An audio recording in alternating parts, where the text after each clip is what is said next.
Antes de qualquer coisa, eu preciso te perguntar algo que talvez ninguém tenha te perguntado com sinceridade. Você acredita, lá no fundo, que ser rico é pecado? Ou que prosperidade demais chama a atenção do mal? Ou que Deus só abençoa financeiramente quem merece muito ou quem é extremamente santo?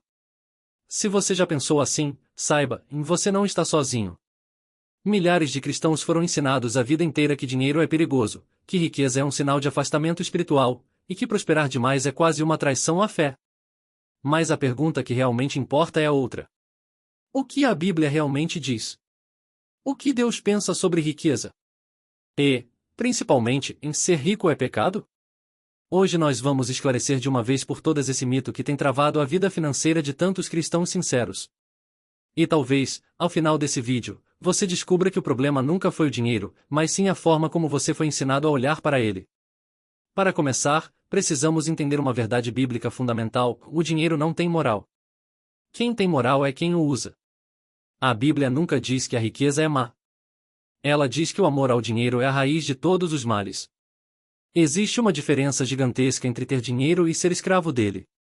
É possível ser pobre e idólatra. É possível ser rico e santo. É possível ser de classe média e completamente obsesso por dinheiro. O pecado não está na quantia, está na motivação. E talvez você nunca tenha percebido, mas muitos dos maiores homens usados por Deus na Bíblia foram extremamente ricos. Abraão era dono de terras, servos, bois, prata e ouro.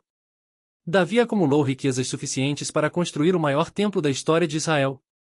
Salomão se tornou o homem mais rico que já existiu, por causa da sabedoria que Deus lhe deu. Jó era tão próspero que sua riqueza era usada como referência para medir a grandeza de outros homens.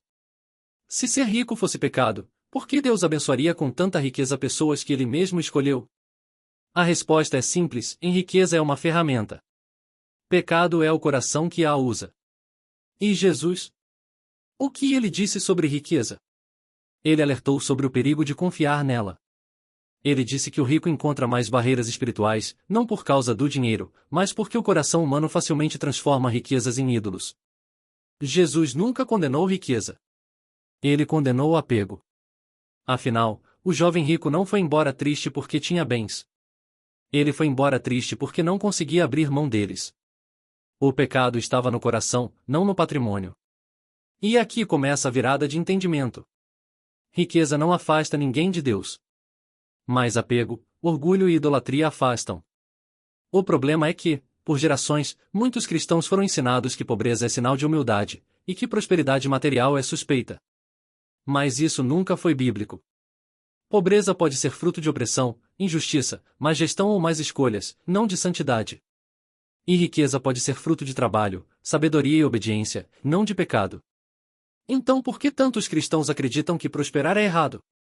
Porque o inimigo percebeu algo que muitos não perceberam: um cristão pobre tem limitações. Um cristão próspero tem alcance. Com recursos, você alimenta famílias, ajuda ministérios, cria oportunidades, sustenta missionários, expande o reino de Deus de formas impossíveis para um cristão travado financeiramente. Por isso a mentira prosperou, porque ela te mantém pequeno. Mas a Bíblia deixa claro: em Deus se agrada da prosperidade dos seus servos.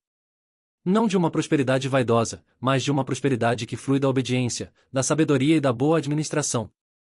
E aqui está algo que poucos percebem.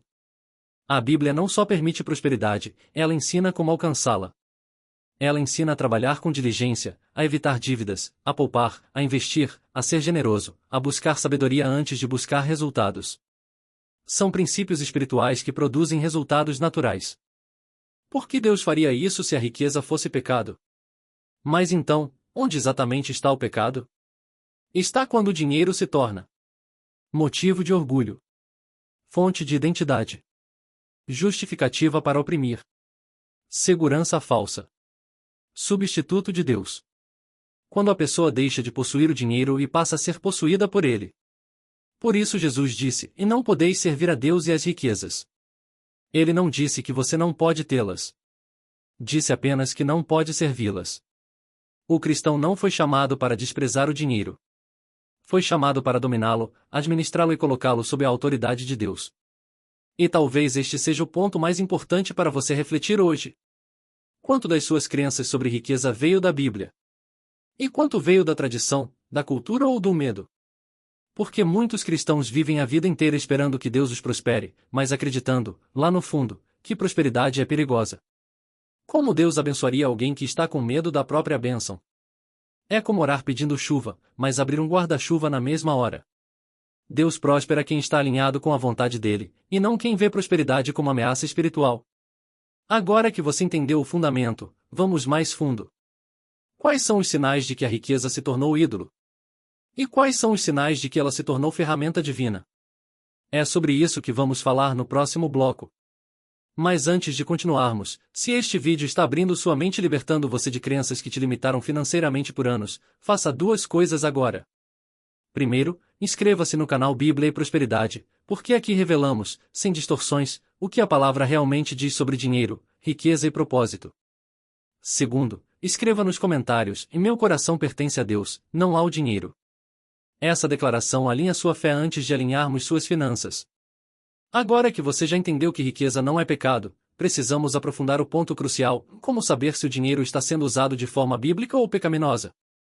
Porque, no fim, a pergunta não é quanto alguém tem, mas o que esse alguém faz com o que tem.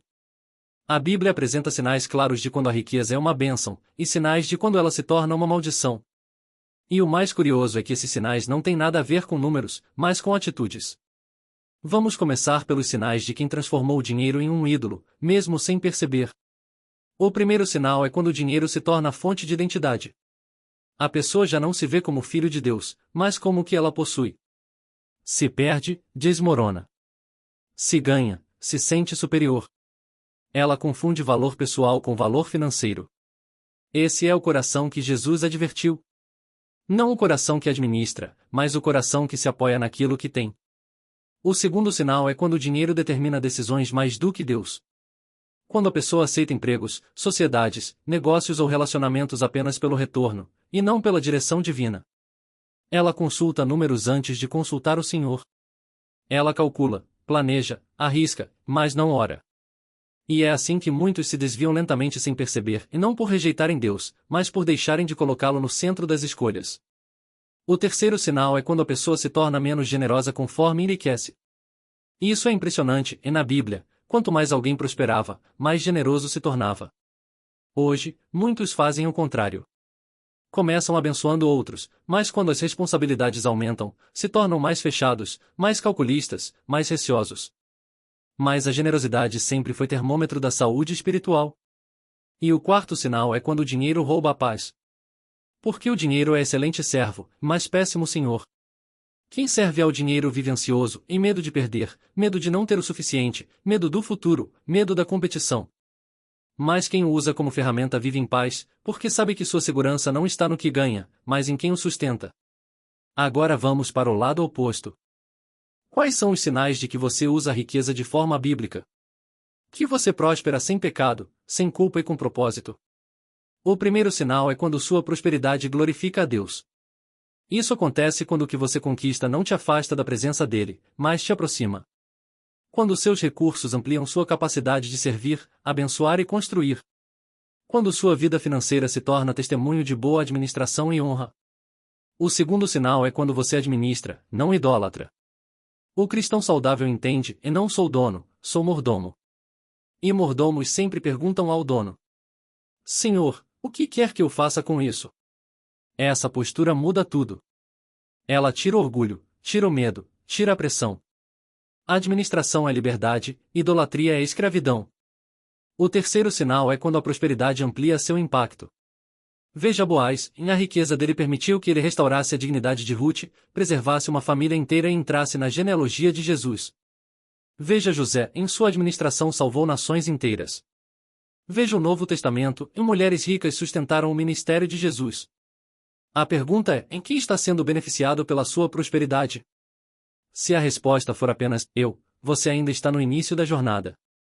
Mas se a resposta for pessoas, famílias, igreja, projetos, causas, então sua prosperidade está alinhada à Bíblia.